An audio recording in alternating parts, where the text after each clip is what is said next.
কটা? এরা যখন বলবো তার 15 মিনিট পর। কেন বাবা, ওখানে কি ঝাড়ু পোছা মারবি নাকি? হ্যাঁ না, অমনি কিছু না, এমনি। তাহলে বাস যেতে জানা না, যেমন আজকে টেক হোমটাই গেছিলাম। বাসের নামও মনে পড়েছে, পেখম। হ্যাঁ বাসে, হ্যাঁ আমার মনে মুখস্থ হয়ে গেছে।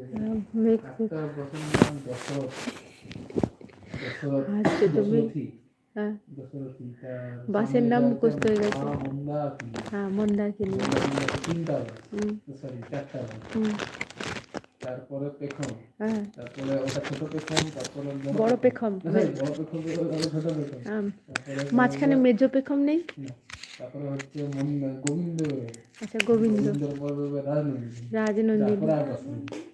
যাক, ছেলে আমার সঠিক পড়াশোনা করছে, বাসের নাম তো মুখস্থ আরে হচ্ছে। পড়াশোনা ভালো হোক না হোক, না বাসের নাম মুখস্থ মাঝখানে হয়েছে। তার আগে আগে বেলদাও দিয়ে দেবে, তারপরে বেরোবে আকাশ, আকাশ নেবে 20 টাকা। আকাশ নেবে 20 টাকা।